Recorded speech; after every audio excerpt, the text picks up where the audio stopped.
Títulos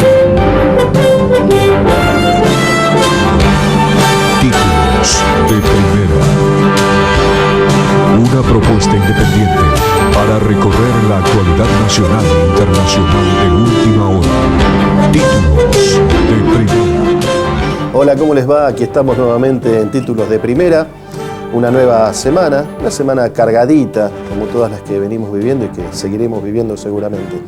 Mi nombre es Luis Tarulo. Hoy vamos a tener como invitados al abogado Daniel Sapsay y antes a Daniel Vilota, periodista, escritor, profesor, un especialista en política, sobre todo de la provincia de Buenos Aires. Pero aquí está, ¿te puedo presentar? Mucho. Sabe mucho. Acá está el señor Alberto Morosino, ¿no? No sé si lo tienen. Mi retorno. ¿Cómo estás? Bien, ¿y vos? ¿Te fue bien en todos los trámites que tuviste que hacer todos estos días? Trámites, no trámites, son cuestiones profesionales. Sí. En la provincia de Catamarca y en otras provincias como Santiago del Estero, Tucumán. ¿Cómo las viste? Si vos vas a las ciudades, las ves muy bien, medianas, ahí ves la necesidad de que se crean nuevas fuentes de trabajo, porque, vamos a poner un ejemplo, hay tanto en Santiago del Estero como Tucumán y Catamarca tienen un porcentaje muy alto, te diría un 70-75% de trabajadores del Estado. Sí, sí.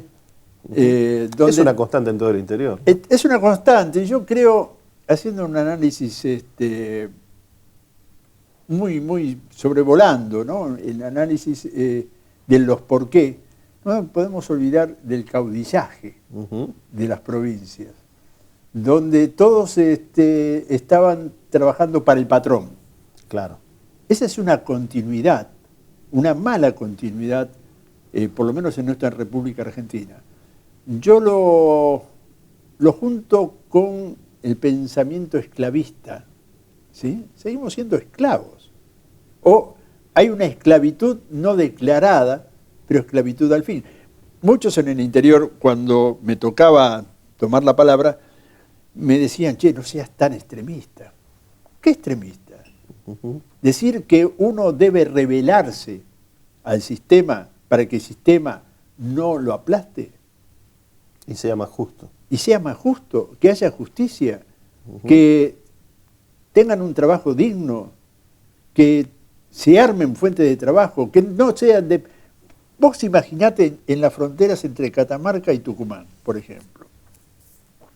Pueblos que están totalmente aislados, en los Altos, llamados Los Altos, la localidad, donde dependen pura y exclusivamente de lo que puede llegar si hay una inundación, como las hubo, de lo que tanto sea Cruz Roja, en caso de algunos gremios que les acercan víveres, y depender pura y exclusivamente de lo que el gobierno, en ese caso el gobierno catamarqueño, le vaya a llevar, en tanto y en cuanto lo que le lleva, le diga a los punteros, esto tiene que servir para las próximas elecciones. Una dependencia total. Totalmente aislados cuando no tienen comunicación, porque el agua, comunicación terrestre o comunicación en sí, el agua le llevó un puente. No pueden cruzar para comprar los alimentos. ¿Entendés? Esta gran esclavitud que existe en la mayoría del territorio argentino, a mí me revela. Y no tengo que ser extremista, tengo que ser lógico y decir, bueno, hagan algo realmente. Y encima no somos tantos, porque somos apenas 44 millones de habitantes. No tomen esos millones de pesos que le manda la nación o que pueden tener como propios en cada provincia para repartírselo entre 4 o 5. Mientras el pueblo realmente está desesperado, sobre todo en salud. Educación ni hablemos, pero sobre todo en salud. Me he enterado que hay... Perdón, pero que tenía que hacer esta reflexión. Bueno, y sigo con eso, me he enterado de transportes, los ha habido históricamente, siempre, pero transportes que suelen llevar hasta lugares recónditos, tanto para no quedarnos siempre con Santa Cruz, porque si no, No, te empieza la no, historia no, que no. los Kirchner, que Alicia No, Kirchner, que esto, que el otro. Miremos el al norte norte. también, el Miremos norte al también, norte. para todos lados, que transportan por 2000 kilómetros, llevan muebles, electrodomésticos, guardapolvos. Y vos sabés que a veces fallan algunos cálculos, algunas cosas, o algunos compromisos políticos, vaya a saber cuáles, donde ha habido un cargamento Que se de desvía. elementos que se desvían. Te digo, eso sería lo más normal y habitual, que llega y lo remiten a su lugar de origen nuevamente. ¿Por qué? Porque ha habido algún chisporroteo político, entonces no, llévate estos guardapolvos o llévate esto de vuelta para allá y llévalo para el otro lado. Una cosa que vos lo planteás así y dices, este pibe está fantaseando, está escribiendo un libro. No, existe. Es realidad. Y vos empezaste con la palabra caudillo, caudillaje, y yo te digo la verdad, será que a lo mejor esta formación, este Nick, nacido y criado allá por las pampas húmedas, y siempre haberlo escuchado, la palabra caudillo, digo, hasta puede tener otras acepciones y puede tener algún aspecto positivo, muy entre comillas, pero positivo en algunas culturas. Pero Que fueron positivos en pero los 1700, 1800. Sí, pero me asusta más la palabra feudalismo. Sí. Bueno, porque viene de la vienen mano. enganchados. Claro, pero un caudillo tiene que ver con carisma, quizás hasta con cuestiones hasta heroicas, si se quiere. La historia ha dado muestras de heroísmo, ¿no? De ciertos caudillos. Pero acá estamos hablando de feudalismo, que es todo un entramado, toda una estructura y toda una cuestión familiar. Porque el caudillo es caudillo, muere y se terminó el caudillo. Pero acá es toda una herencia, armada, por supuesto, donde vivimos así desde hace, décadas, centurias. No es solamente la mafia siciliana. No, en absoluto. Las mafias se pasan de terreno a terreno, ¿no? ¿No sabes qué creo que viste de continente a continente? Cuando el alumno supera al maestro? Creo que aprendimos mucho de ellos, pero ya lo superamos. Yo creo que si vamos a Nápoles o a Sicilia, con un grupete de estos, no sé si no entran en pánico. Vos sabés, cuando tenemos que referirnos un poco también a la política nacional, ¿no? Pero esta es realidad. Pero esta realidad te demuestra, porque yo pregunto, digo, ¿pero por qué no se revela? ¿Por qué no? Ahora, rebelarse en el buen sentido de la palabra. No pensemos en tomar las armas. No, rebelarse de otra manera. Con el voto. Con el voto, por ejemplo. Ponele. Esa esclavitud tiene una cadena. Es decir, están todos encadenados. Y es difícil romper las cadenas. Es difícil romper esa cosa que viene ancestral. Es difícil romperla. Porque si vos le quitas educación, si vos le quitas la base a toda esa gente, nunca van a poder desarrollarse. Y pareciera ser que el sistema hace que cuanto menos sepan, mejor es. El criterio de inclusión creo que se ha trastocado, se ha dado al revés. ¿Por qué? Porque muchas veces uno, y ojo que nosotros hablamos desde la comodidad y lo que hemos logrado, que nos costó también nuestro esfuerzo, obviamente, pero con la base de la educación. Entonces, gracias a la educación que nos dieron nuestros padres, en la escuela pública, sí, señor. Algunos lo aprovechamos más, otros menos, pero bueno, acá estamos. Y somos lo que somos y es lo que hay. Pero el punto es que mucha gente, como decimos, está postergada y se la posterga aún más con ciertos criterios. Por ejemplo, yo siempre discuto con muchos amigos, les digo, está bien que todo el mundo tenga acceso a internet, a la computadora, al cable, etc. Entonces se dice como criterio de inclusión que ahora la internet y el cable y todos esos beneficios llegan a la villa. No, la gente tiene que salir de la villa. Porque eso, ¿qué significa? Que la vas a dejar toda la vida ahí adentro. Además, cuando está bien que le des las comodidades, todo lo que quieras, pero quedaron ahí, no van a salir más. Tenemos muy pocos Digo, minutos. se me ocurrió eso porque es un tema de permanente discusión y más cuando ves villas, como están las que están aquí, o villas o asentamientos o ya grupos poblacionales que van por un cuarto piso. Sí, señor. Y ojo, una advertencia y después nos metemos enseguida con esto. Podemos ya. Una advertencia, no sé, nada, sí, una pequeña advertencia. Ojo con las construcciones, va a haber una desgracia. Sí. Un día va a haber una desgracia y ahí nos vamos a dar cuenta. No se están construyendo, ni siquiera maestros mayores de obra, están construyendo pisos, 4 pisos en las villas con ladrillos huecos y no sabemos qué cimientos tienen ni qué protección tienen. Ninguna. Ojo. Ninguna. Tenemos unos 3 minutos más o menos. Me dicen 2, pero yo creo que 3 podemos hacerlo. Y siempre En 3 tenemos que tocar el tema Milani. ¿Está bien o está mal?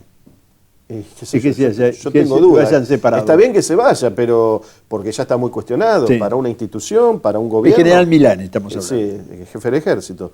Pero ¿a dónde se va? ¿Y se va? ¿Seguirá siendo un inorgánico? Porque, digo, fue una persona muy protegida por el gobierno. Tiene un tinte electoral, obviamente, porque llegar a Milani con Milani a las elecciones te resta votos, pero qué sé yo. Vamos a ver qué pasa estos días con Milani, para dónde va, si sigue haciendo inteligencia, no sigue haciendo inteligencia. Bueno, sí, pero yo creo que en definitiva va a quedar separado de todo, absolutamente de pero al todo. final Pero fue- dejó al segundo dentro del Kundom. cuadro de inteligencia. De inteligencia. Y está Kundom como jefe del ejército, que es una persona de muy bajo perfil, Sí. un hombre de infantería, un excombatiente de Malvinas. Vamos a ver si tendrá autonomía para actuar. No mucho no va a cambiar, porque el nuevo gobierno seguramente va a cambiar de jefe del ejército cuando llegue. 2 cositas muy rápidas. Tanto en la ciudad como en Córdoba, el 5 de julio es un número muy que puede definir cosas. Está en rojo en el almanaque Sí, para puede- ellos. puede definir cosas. Es acá. Es acá nomás, lo tenemos al toque.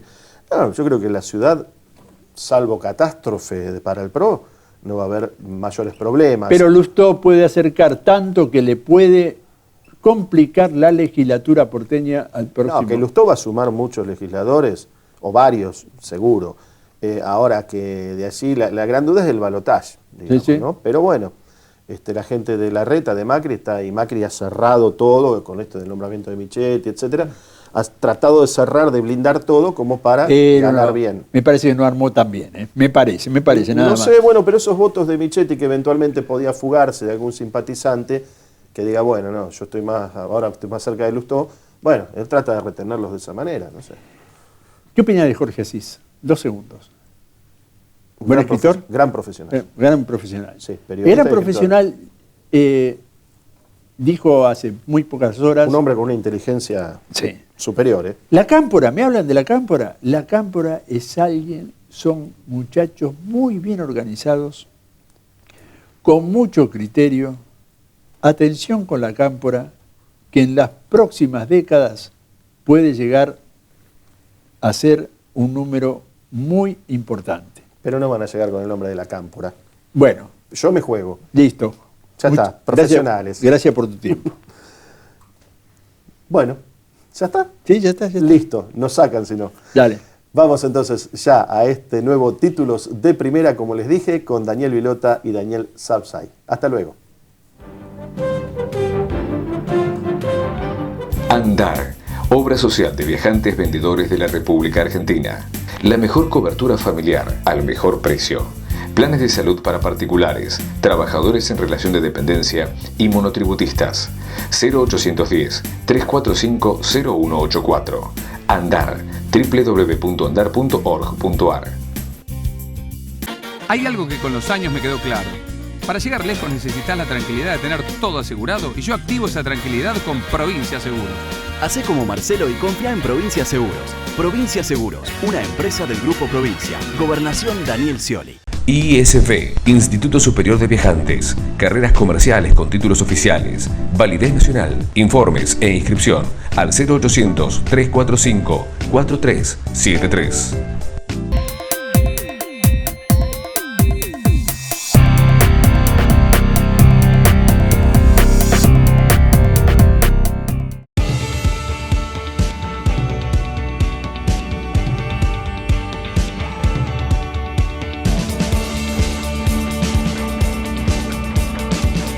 Hay un banco que hace más fácil que logres eso que querés.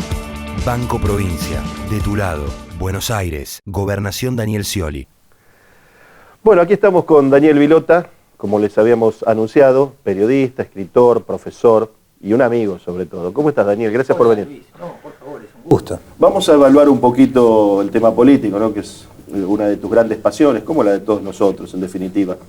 Este nuevo escenario que se ha planteado con las cartas ya echadas, una primera evaluación macro, ¿cómo lo ves, ¿no? En cuanto a los presidenciables, ¿no es cierto?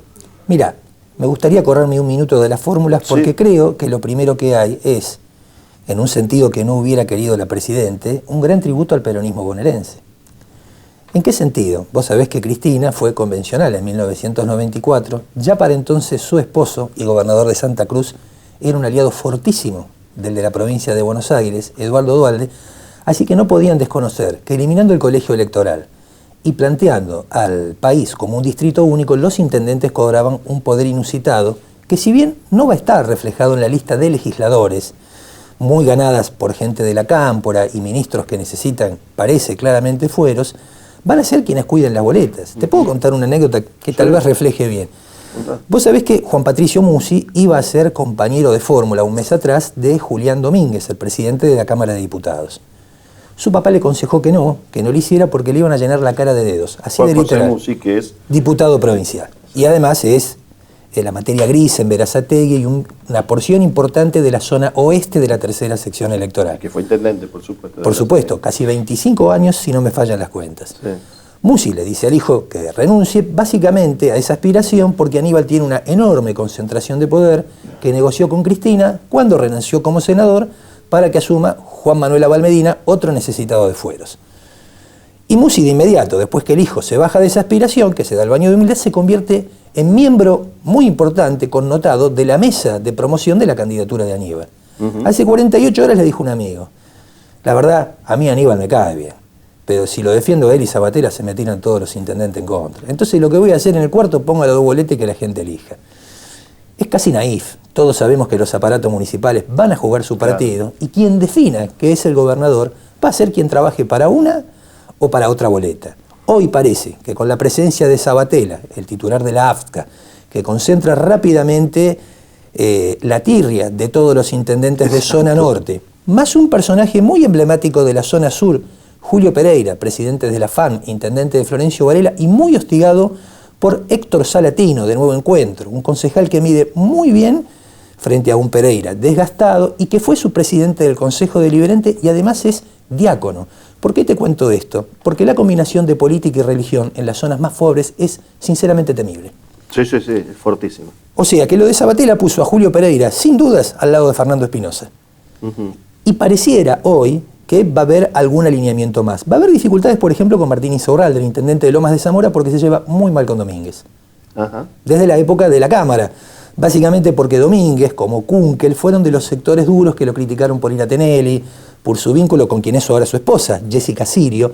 Entonces, digamos, ahí va a haber un trabajo y eso explica que Juan María Viñuales, el director provincial del Servicio de Agua Potable, mantenga una lista en apariencias auspiciada por Domínguez para disputar las primarias en Lomas de Zamora. Vamos a quedarnos en la provincia, dale, porque está más entretenido. En sí, claro. Yo empecé con lo macro porque digo, bueno, pero también lo dije, las cartas están echadas, están las fórmulas planteadas, ahora las encuestas dicen una cosa, otra cosa, ya todos, seguro el peronismo, y el kirchnerismo y todos los sismos que se te ocurran, atrás de Daniel Scioli, eso no cabe duda.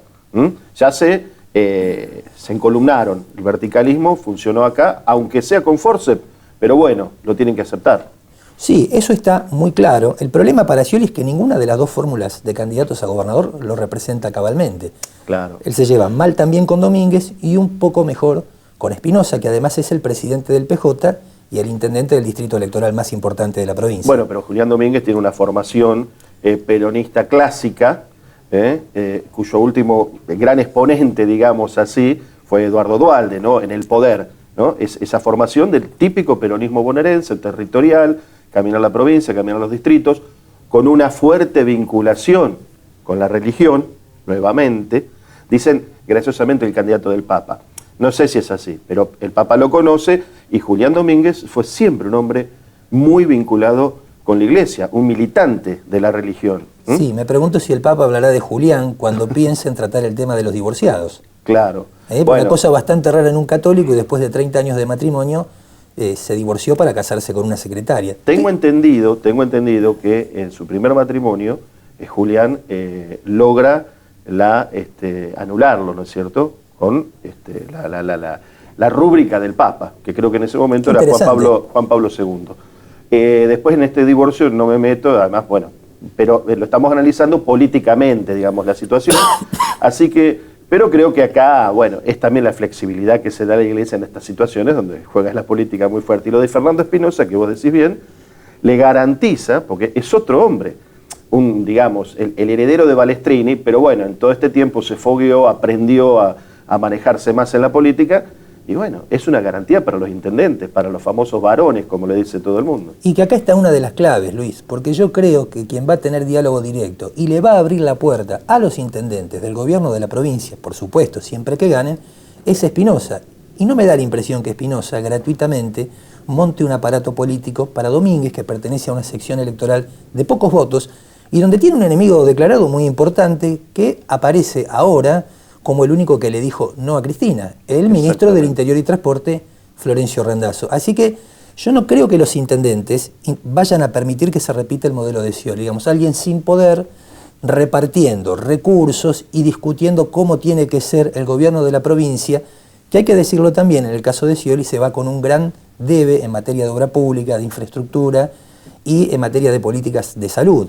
Con lo cual creo que todo lo que viene, y un anticipo hoy, discúlpame, esta mañana con lo que dicen los gobernadores sobre el próximo gobierno nacional, que van a exigir que sea más federal, no van a permitir otra vez tanta autonomía de un presidente o de un gobernador, si gana el oficialismo, otra vez lo reiteramos, ninguneándolos de alguna forma. No, también es justo decir que, bueno, la provincia de Buenos Aires siempre padeció, se benefició o padeció los humores presidenciales, ¿no? Y en este caso, bueno, estamos hablando en esta etapa de Néstor Kirchner y Cristina Kirchner, que bueno, cuando hubo que apretar el torniquete a Scioli, se lo apretaron de una manera que le dejaban poca escapatoria.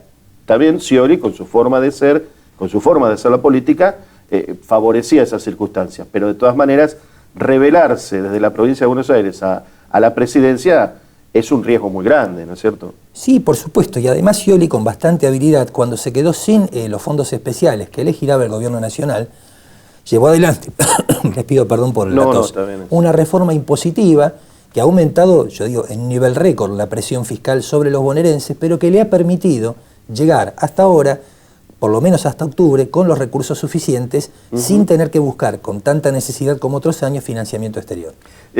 No queremos confundir tanto al televidente, pero ¿qué pasa? Es que la política es así. Yo me acordaba recién lo que dijiste vos, esta histórica rivalidad entre Julián Domínguez y Florencio Randazzo.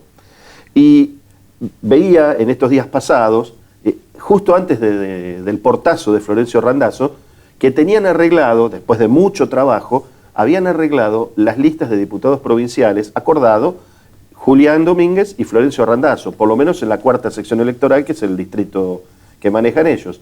Y tenían a Franetovich como primer candidato. Bueno, luego se confirma el intendente de Chacabuco, un hombre de Julián Domínguez, como segundo candidato a diputado provincial, Mauricio Barrientos, y así alternando la lista. Claro, el portazo de Randazzo parece que hizo explotar muchas cosas por los aires, después de un trabajo muy arduo que había habido, ¿no? Con lo cual le quedó el campo más allanado a Julián Domínguez. Y hablando de Julián Domínguez, el camino también se lo allana en cierta manera, porque hoy nadie puede decir saco el 50% de los votos en la bonaerense, pero se lo allana también la oposición, que tiene candidatos todavía, bueno, está Felipe Solá, que tiene la experiencia, pero bueno, viene arrastrado por toda la cuestión del masismo, ¿no es cierto?, que ya todos conocemos, y María Eugenia Vidal, que no es precisamente de las más conocidas o con militancia inclusive en la provincia de Buenos Aires. No, y además que lleva como compañero de fórmula a Daniel Salvador, que si bien es un dirigente con una gran trayectoria en el radicalismo y en el campo de los derechos humanos, también es un literal desconocido para la opinión pública en la provincia de Buenos Aires. Claro, porque Daniel Salvador es un hombre que ha trabajado mucho, en su momento había logrado normalizar, reunificar la juventud radical, estamos hablando hace muchos años. Fue diputado nacional, fue presidente del Comité Bonaerense, pero no tiene esa estructura que básicamente la tiene el peronismo y todas esas redes y poder territorial. Ese es el punto. Sí, esta discusión se dio también en las negociaciones entre el PRO y la UCR, y así fue, por ejemplo, que en la primera lista importante de senadores provinciales, que es la de la tercera sección electoral, los tres primeros candidatos son todos puros del PRO. y le dieron a la UCR solo el quinto, a un dirigente muy allegado a Federico Storani, Mario Helfenstein, que finalmente decidió no compartir la fórmula. En muchos distritos de la tercera sección vamos a ver al radicalismo disputando candidaturas en las primarias con el PRO, lo cual en esta instancia no parece ser un gesto de fortaleza de cara a lo que tiene que enfrentar Mauricio Macri con su fuerza en territorio bonaerense. Claro. Nosotros estamos tirando nombres, tenemos conocidos en común, que quizás para usted le parezcan desconocidos, y sean desconocidos obviamente, pero si se acuerda, retenerlos en la memoria, anotar alguno por ahí, si tiene tiempo, un ratito, porque son gente con mucho poder territorial.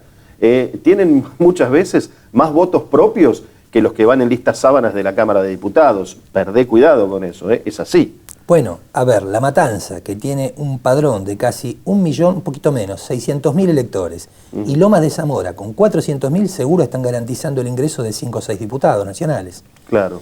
Y no llevan ningún candidato propio esta vez, por cómo se han armado las listas, que las ha resuelto todas la presidenta Cristina Fernández. Por eso te digo que contra lo que puede parecer en primera instancia, tienen mucho poder de acá hasta octubre los intendentes. Claro. Porque son los que van a resolver qué boleta cuidan. Bueno, de hecho, ¿quién anunció la fórmula? ¿Y quién trabajó en el acuerdo Domínguez-Espinosa? Hugo Curto, ni más ni menos. Un viejo hombre de la política, peronista pero cabal y miembro de la UOM, o sea, del peronismo más ortodoxo y más bonaerense que se pueda tener memoria, ¿no es cierto? Él anuncia y él baja línea. Inclusive se da el gusto de ningunear a Aníbal Fernández cuando dice están haciendo cola a la gente para votar a Aníbal Fernández y Sabatella, cosa que lo irrita mucho, no a Aníbal Fernández, sino Sabatella, por supuesto. Sí, claro, bueno, Curto mantiene un larvado enfrentamiento con Sabatella por el tema de las listas colectoras. Les explicamos a quienes nos vean, esas listas locales que iban por fuera de la estructura del PJ, claro, pero que adherían a las candidaturas siempre de los Kirchner, y les ha sacado 3, 4, 5 puntos de los votos que a la hora de mantener mayoría en los consejos deliberantes los ha complicado. Pero además Curto fue el primer enemigo declarado, aunque no lo hiciera público, de la candidatura a gobernador de Aníbal Fernández. Él quería un tipo taquillero. Claro. Que todavía no lo consiguió, porque la verdad que está por verse si Domínguez es taquillero. Él hubiera preferido, lógicamente, a Randazzo. Claro, y es verdad lo que decís, porque me acuerdo que en un momento Sabatella, en una de las elecciones, había sacado un 6% de los votos, que en la provincia de Buenos Aires es un montón de votos, un montón de puestos en las distintas legislaturas. Con lo cual, evidentemente, le hizo el gran favor a Kirchner de incluso aquellos amigos que necesitaba que figuraran un poco más, lo consiguió. Pregunta, hablaste mucho de los fueros. ¿A vos te parece que todas estas candidaturas, sobre todo estos personajes y estas personas que tienen alguna denuncia encima, digo, obedece nada más que a eso o es porque tienen poder territorial? No tengo la menor duda. Te voy a contar algunos casos pequeños, porque lo que está en el primer plano es Devido, ministro de Planificación, Diego Bocio, titular del ANSES, Guado de Pedro, ex gerente de Aerolíneas, ahora secretario general de la Presidencia. Te cuento dos pequeños. En Almirante Brown, el que encabeza la lista de concejales del Frente para la Victoria que va a disputar contra quien quiere ser intendente de nuevo, Darío Justosi, es el subsecretario general de la Presidencia. Mirá qué nombre largo. Es el 2 de Guado de Pedro, José Lepere. Es tan fuerte el contraste entre un funcionario que colabora en lo cotidiano con el Poder Ejecutivo yendo a concejal, que solo por esa vía uno puede entenderlo. Y te doy otro casito.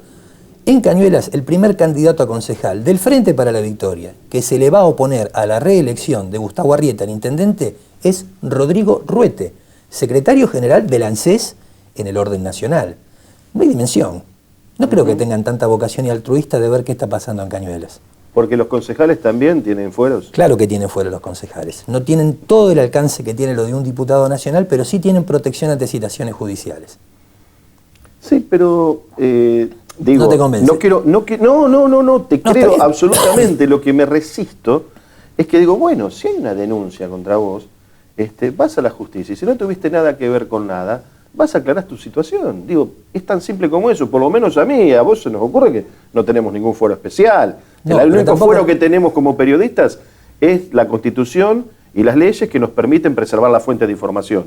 Pero después vamos presos como cualquier hijo de vecino. Sí, pero vos te vas a presentar a declarar sin dudas, porque más allá de cualquier causa que pueda abrirse por algo que firmaste, tu tema está vinculado solo a eso. A vos no te van a investigar por enriquecimiento ilícito. Claro. Y doy un caso más, el del diputado provincial Miguel Funes, de la Cámpora. Miguel Funes llegó a la lista en el año 2011. Miguel Funes nació en Villa Devoto, vivió en Mataderos hasta el 2001, se mudó a Lomas de Zamora y rápidamente, por sus vínculos con la Cámpora, el vicegobernador Gabriel Mariotto le consiguió un puesto de docente en la Facultad de Ciencias Sociales de la Universidad de Lomas. Ese fue mérito suficiente para que Funes fuera considerado representativo. Funes, los días previos al cierre de lista, le exigió a Insaurralde el primer lugar de la lista de concejales, a concejales donde quería ir él, no es que lo pedía para otro. Bueno, Insaurralde con bastante habilidad tiene un entendimiento con De Pedro, hay gente de él en la lista, también está en un lugar muy expectante Emiliano Baloira, funcionario del Ministerio de Justicia, lo enriquece con otro kirchnerismo y Funes va afuera. ¿Funes dónde termina? Como candidato a diputado en la cuarta sección electoral, la de Domínguez y Randazzo. Y lo único que recuerdo de Funes, notable, que ha tenido mucha prensa y por lo que se sabe de él no mucho más, es haberse tatuado, apenas fue diputado, en el hombro derecho las caras de Néstor y Cristina. Bueno, por ahí es un mérito suficiente, ¿no? ¿Vos pensás? Nos equivocamos de camino nosotros. Estamos equivocados. No sé qué me puedo tatuar yo a esta altura. Voy a esperar. No, yo también, porque es muy trabajoso sacarse después te cortan. No tengo ganas. No, bueno, acá tengo un libro, todo tiene que ver con todo, dijo la presidenta, es de Héctor Aguilar Camín, que es un escritor mexicano, se llama Adiós a los padres, no le quiero complicar mucho la vida al camarógrafo, pero bueno, lo muestro así, Adiós a los padres, aquí está. No estamos haciendo propaganda, no es un canje, nada, no, simplemente porque empecé a leerlo, si es la historia de los padres de Héctor Aguilar Camín que se reencuentran. Es una historia maravillosa, hermosa. Léanlo, si pueden.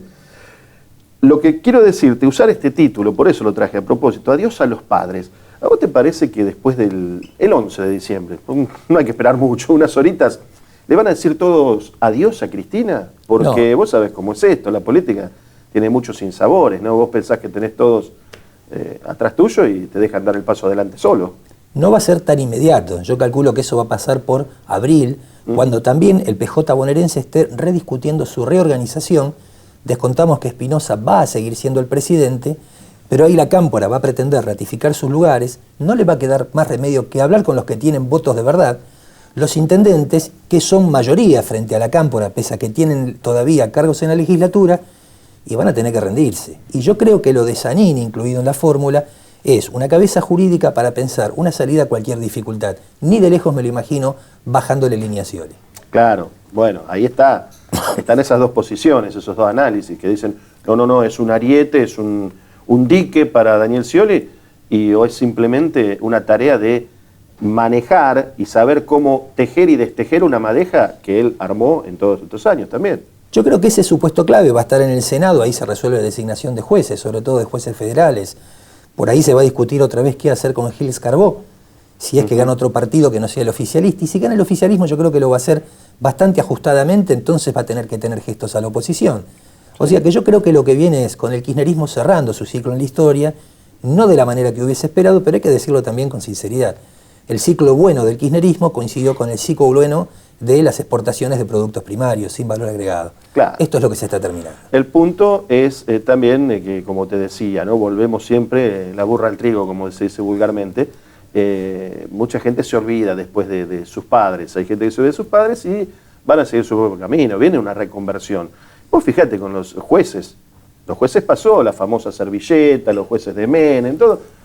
¿Y cuántos jueces? Algunos cambiaron y los otros se adecuaron a las circunstancias. Bueno, tenés el caso que no tiene fueros, pero es muy elocuente, de Ricardo Echegaray, descubriendo ahora las sociedades que el árbitro de fútbol, Lunati, tiene con Grondona. Tardaron un montón en descubrirla. Claro, bueno, hay fotos. Se ve que tenía mucho trabajo en la FIP.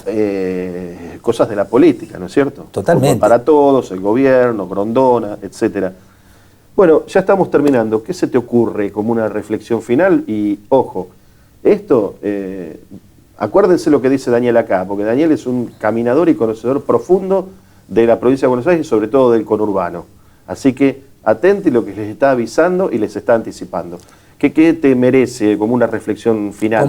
Como un corolario final. Espinosa como gran protagonista de la provincia de Buenos Aires, tejiendo acuerdo con los intendentes, reorganizando el PJ y pensando en las legislativas del 2017, donde no va a estar la Cámpora.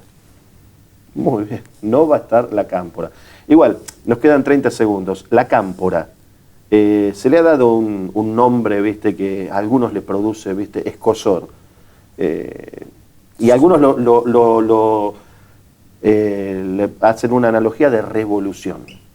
Mirá, entre Mario Firmenich, a quien uno le puede hacer muchas críticas, pero obtuvo un 10 para recibirse de economista en la Universidad de Buenos Aires, que conserva una tradición académica, y Cuervo Larroque, que tiene título de bachiller, hay una distancia enorme.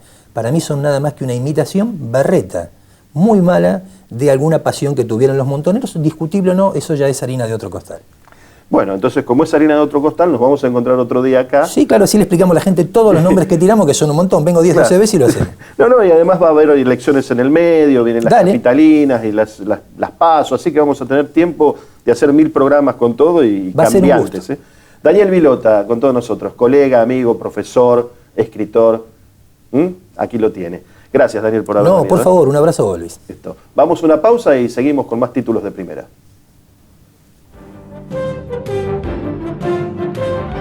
ISV, Instituto Superior de Viajantes, carreras comerciales con títulos oficiales, validez nacional, informes e inscripción al 0800-345-4373.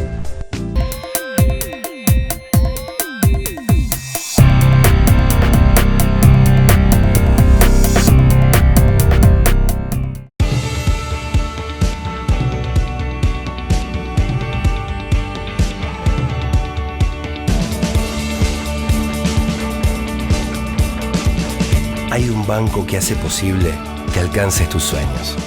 Banco Provincia, de tu lado, Buenos Aires, Gobernación Daniel Scioli.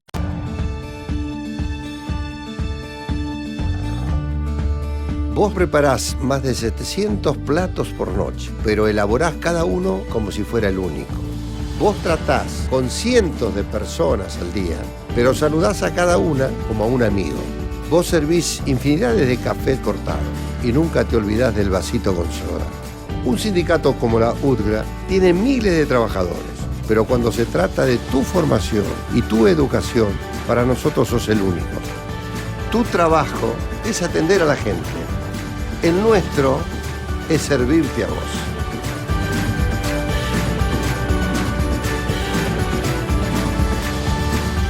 Educación gratis y a tu alcance. UTGRA, unidos por el bien común.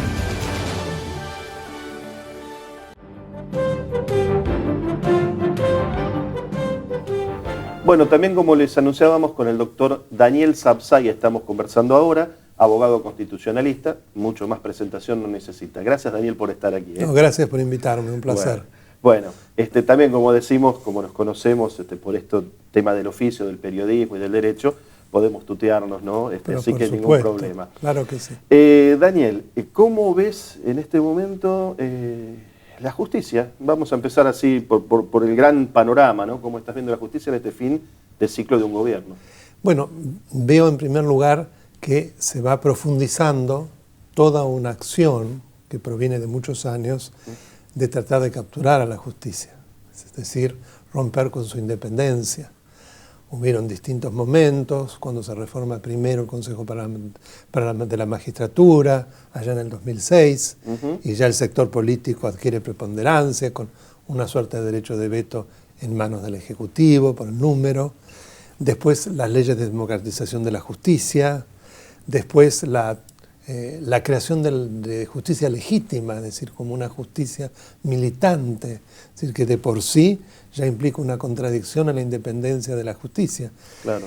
Y ahora, toda una suerte de vallado de seguridad, si se le puede poner este nombre, que se da por una combinación de los inmensos poderes que se le dan a la Procuradora General de la Nación, que es uno de los máximos exponentes, como sabemos, de justicia legítima, y además, en materia de la designación de jueces subrogantes, no hace falta la intervención de todos los pasos necesarios, del Congreso en particular, para que se los pueda designar, lo mismo con fiscales, los que quedan en manos, en este caso, de Gil Carbó, en el otro caso del Consejo de la Magistratura, lo que es abiertamente contrario a lo que la Constitución dice. Entre otras disposiciones vemos, por ejemplo, que inclusive es Gil Carbó quien reparte las causas, se desaparece el principio del fiscal natural, el enorme poder que se le da a los fiscales con el tema de la investigación y se les quita a los jueces, de modo de precisamente tenerlos bajo el ala también de la Procuración General, todo un andamiaje que pareciera estar destinado a dar muchas seguridades a quien está en el Poder Ejecutivo o a lo que pasaría en el futuro con quienes hoy están. Un panorama bastante oscuro según tu mirada, sí, ¿no? Bastante oscuro, porque además uno hoy, para poder vaticinar qué puede pasar en una causa, se fija quién es el juez en función de su pertenencia no a justicia legítima, lo cual es grave.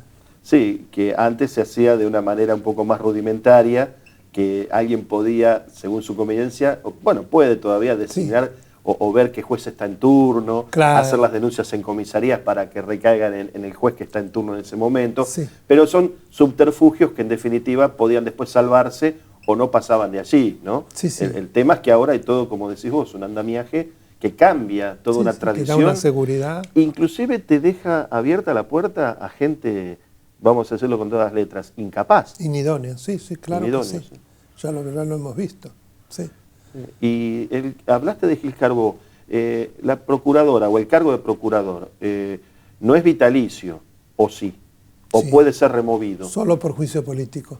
Solo por juicio político. Del mismo modo que un miembro de la Corte.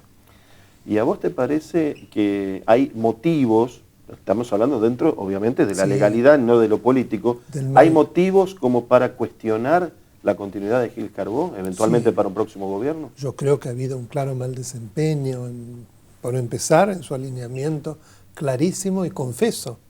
Y después una cantidad de decisiones que ella tomó en relación a fiscales, el juicio, por ejemplo, contra Campagnoli, que fue absolutamente alentado por ella.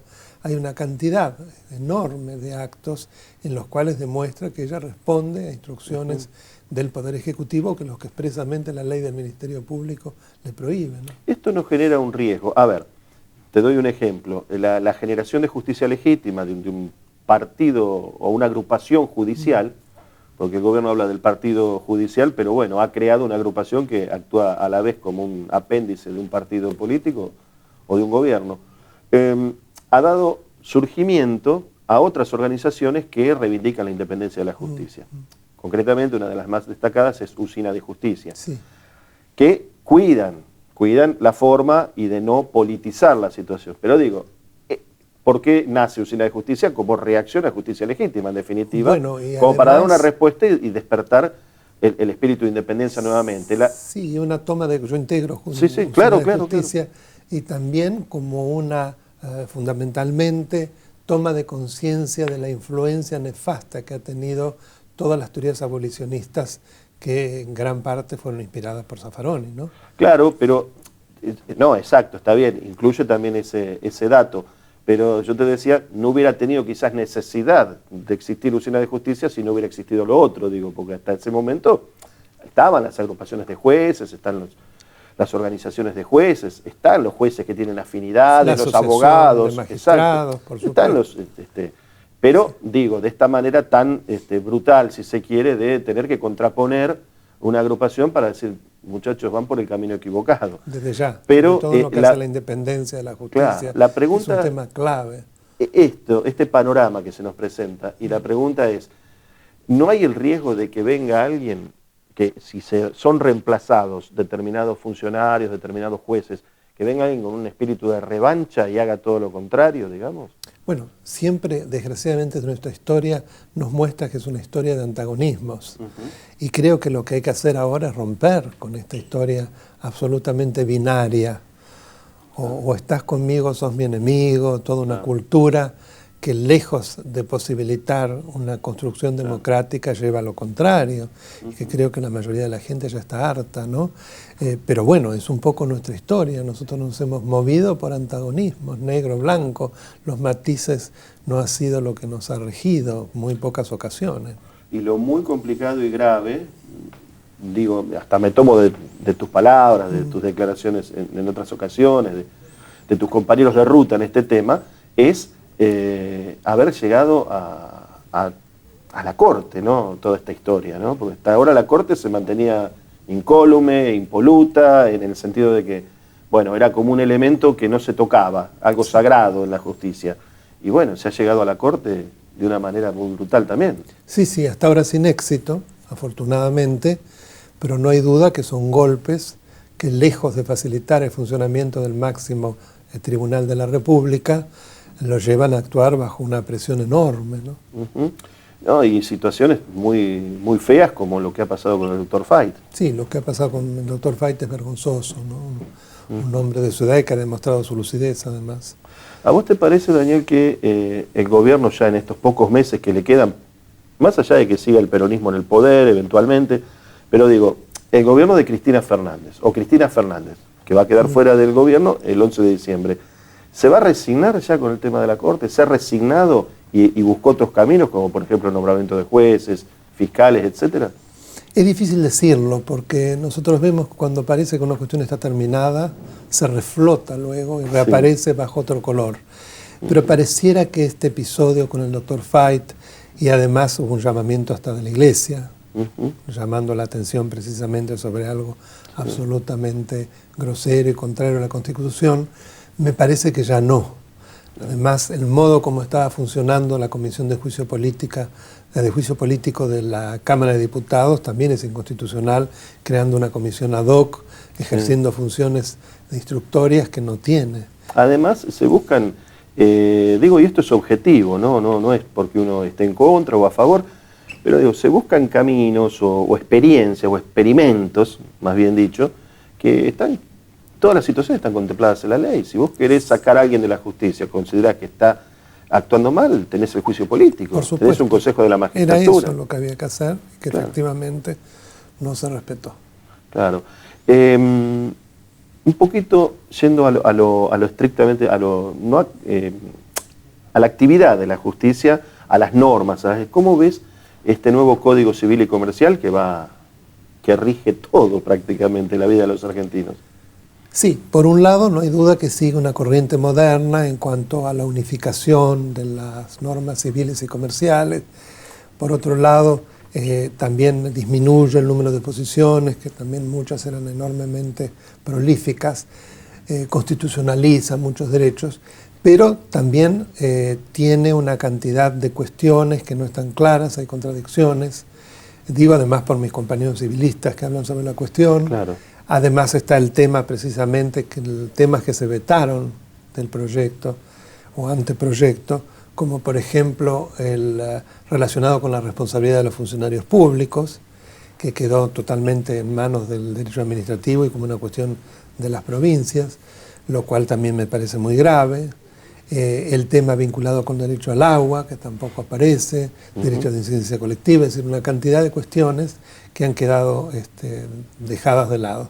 Bueno, el derecho al agua y ciertas otras cuestiones también tienen que ver con cuestiones políticas y aunque económicas, ¿no? Por supuesto, en muchos aspectos, sin ¿no? duda. No es que fue un olvido quizás. No, esto nunca es por olvido, estas cosas no son inocentes. Claro. Más hubieron muchísimas críticas, así que... Y en cuanto al aspecto del derecho penal, ¿no? Este código procesal que se intenta imponer, etcétera, ¿cómo lo ves? De algún modo lo dije implícitamente o lo expresé. Sí. Veo que tiene algo sumamente serio, que es la cantidad de funciones que le da a los fiscales, tomándolas de los jueces. Claro. Ahora, los fiscales, no olvidemos que siempre son una de las partes, y ahora van a ser en gran parte de juez y parte, y van a filtrar lo que llega a los jueces, lo cual me parece muy grave, y la cantidad de potestades que le da a la Procuración General de la Nación, sin dar nombre, no importa el nombre, lo que importa como institución, lo cual es totalmente contrario a un equilibrio entre el Ministerio Público y el Poder Judicial. Claro, porque en definitiva, esto es lo que nos enseñaban, digamos, las nociones básicas de los colegios, cuando te decían, los fiscales representan el interés del pueblo, o sea, actúan en nombre de nosotros, pero entonces acá se liga de una manera que, ¿quién nos representa? Sí, no, por supuesto. Y el Código Penal específicamente, ¿merecería ser retocado? ¿Están contempladas bien todos los delitos? ¿Hay que agregar nuevas formas delictuales? Digo, más allá de que no sea tu especialidad, ¿no? Pero bueno, yo creo que el Código Penal hay un aspecto fundamental a tener en cuenta, que es los temas vinculados con la corrupción. Y eso precisamente en el proyecto que conocimos no se tocaba. Claro. Porque allí sí, creo que es uno de los delitos más graves, los delitos de guantes blancos, y que generan un poder, un daño tan grave en una sociedad, las penas son muy menores, muy bajas, y hay muchas formas nuevas de corrupción, de delitos contra administración pública, que no están correctamente definidas su tipología. Claro. Eso es lo primero. Sí, hay un capítulo sobre lavado, sobre cohecho, etcétera, pero uno ve a veces las penas y son realmente irrisorias, ¿no? Irrisorias. Las penas son porque en algunos casos desproporcionadamente bajas. Sí, y en algunos casos parten de penas escarcelables. Y llevan en definitiva a una situación de impunidad de parte de quienes delinquen de la manera, digamos, más cómoda, desde la nada menos que de la función pública para la cual han sido electos. Delitos muy graves. Se me ocurre también preguntarte por otras cuestiones que tienen que ver con los nuevos, justamente los nuevos delitos, pero incorporar. Se está hablando mucho de este tema de la AFA, de la corrupción, de la FIFA, etcétera. Y hay una actividad que es la actividad deportiva que incluye delitos, pero también incluye cuestiones que a veces pasan por fueros civiles, que tienen que ver con contratos, con esto, con otro. ¿A vos te parece que habría que crear nuevos fueros adecuados a las nuevas realidades que se van presentando? Por ejemplo, concretamente, un fuero deportivo, un fuero ambiental, que hay mucha gente que lo está reclamando, específico, ¿no? A mí me preocupa un poco la proliferación de fueros, no más allá de la especialidad. Por ahí el tema ambiental es un tema particular, que si bien es transversal, porque tenemos ambiental en todas las ramas del derecho. El tema de penal deportivo, no lo sé, realmente no lo he analizado suficientemente para decirte, pero en principio la proliferación yo creo que hay que dotar de los medios necesarios para que los jueces cuenten con todas las herramientas, la estructura necesaria que hoy no tienen, para poder llevar a cabo sus funciones, para una mejor capacitación. Ahora, no sé si la solución necesariamente va por la proliferación de fueros. ¿Cómo ves el tema eleccionario? Yo sé que, bueno, respeto tu independencia de criterio, pero digo en términos generales, ¿cómo ves las ofertas políticas que hay en este momento? Y sobre todo, si los candidatos ves que están diciendo algo respecto de la justicia, más allá de los eslóganes, ¿no es cierto? Bueno, en general no hemos visto todavía discusión de políticas públicas. Eso es una campaña electoral basada en imágenes y en eslogans. No ha habido prácticamente debates, claro. Con lo cual evidentemente desconocemos, y como vos bien decís, algunas generalidades se hablan, pero no se va vamos a hacer justicia, pero bueno, eso lo dice cualquiera. La justicia tiene que ser independiente, o la seguridad y la justicia están unidas, mayores penas, pero sin dar realmente un desarrollo. Además, ¿qué se va a hacer con todo esto que se ha sancionado y que es tan grave? Es notorio. ¿Qué se va a hacer con el Consejo de la Magistratura, por ejemplo? Claro. Perdón que te interrumpí, que eso es muy grave, ¿no? Bueno, con la Corte también, todos son principios, expresiones generalizadas, pero bueno, no hay que respetar esta Corte y completarla, etcétera, etcétera.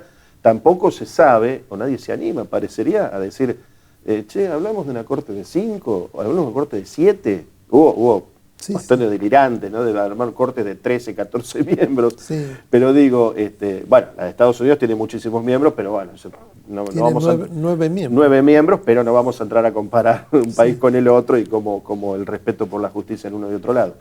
Pero digo, o sea, estamos girando en redondo sobre el mismo concepto, pero es así, no hay...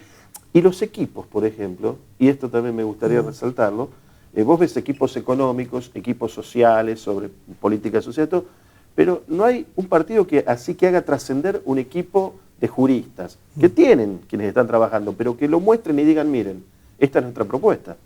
Sí, porque da la impresión de que seguimos con esa cosa tan personalizada, ¿no? Claro. Basada en una persona, lo cual creo que se ha visto muy agravado por esta crisis enorme de los partidos políticos. Fíjate que hasta en lo semántico, se utilizan palabras que son muy significativas, no se habla de partidos sino de espacios. Sí, Los espacios pareciera que son como lugares cosas muy etéreas. flexibles, etéreas, donde además se puede pasar de un espacio al otro sin ningún tipo de problema, que no tiene ideologías claras, ni puntos claros, ni se hace, digamos, toda una trayectoria dentro de un espacio, conforme a una determinada institucionalidad como los partidos sí tienen. Entonces esto también lleva a la mayor personalización y al hecho de que toda la publicidad y la propaganda se fije en imágenes. Y además el temor, yo creo, por los asesores de imagen y demás, adelantar cualquier tipo de decisión que pueda resultar impopular. Claro, vos sabés que te cuento una anécdota, un hecho concreto, que anualmente Jorge Giacobbe, conocido consultor, hace una encuesta, Jorge hace una encuesta donde ahora me llega las 10 personas más honestas. Sí, muy interesante. Y entonces te pone como condición que no hay problema, que haya muerto, que sea del pasado, que sea argentino, una que sea institución. Una institución, o sea, te da una serie de donde seguramente el Papa va a estar entre los primeros lugares, etcétera. Pero, digo, qué llamativo que es que no diga, che, nombrame 10 tipos, pero que vos consideres impolutos, que los hay, que los hay, pero intocables, intachables en la República Argentina, ¿no? Que sea tan amplio. Por ahí es adrede, ¿no? Obviamente, pero también me llama la atención eso, ¿no? 10 personas. Creo que en general, a raíz de lo que vos decís, en las anteriores compulsas, creo que esta es la cuarta, la mayoría de los que aparecían estaban muertos o no eran argentinos. Sí, por eso te digo, incluso Bergoglio creo que llegó a entrar en una de estas encuestas, ya estaba Bergoglio, el Papa con su mandato, con su misión, pero bueno, creo que llegó a entrar ahí, obvio, en la cúspide. Claro, sí. Decime entonces, para ir terminando, Daniel, y te agradezco por supuesto tu gentileza, tu bonomía, un gusto estar acá. Tu buena onda, como siempre. Entonces nos queda la conclusión de que acá hay que refundar las instituciones en la Argentina, ¿no? Sí, evidentemente el funcionamiento de las instituciones es sumamente deficiente, para decirlo elegantemente. Eso se basa en comportamientos y se basa también en normas que se han sancionado y que están en abierta oposición con lo que la Constitución dice. Para poder revertir esta situación se hace falta de un gran trabajo institucional. Si no, cada vez esto va a llevar más a un naufragio en donde no hay separación de poderes, no hay independencia de la justicia, no hay controles. Y entonces una democracia mucho más formal que real. Claro, y mucho se ha hablado y mucho se ha meneado y se lo ha bastardeado al famoso pacto social, que todos lo prometieron y nunca lo cumplieron. Con lo cual, creo que coincidirás en que ya es una necesidad impostergable. Sí, una asignatura pendiente muy grave. Bueno, Daniel, gracias por haber estado aquí. Gracias por invitarme. Por tu gentileza, por supuesto, y por tu disposición. Ha sido Daniel Sabzai, abogado constitucionalista. Nos vamos y nos encontramos la semana que viene aquí en Títulos de Primera. Hasta entonces. Thank you.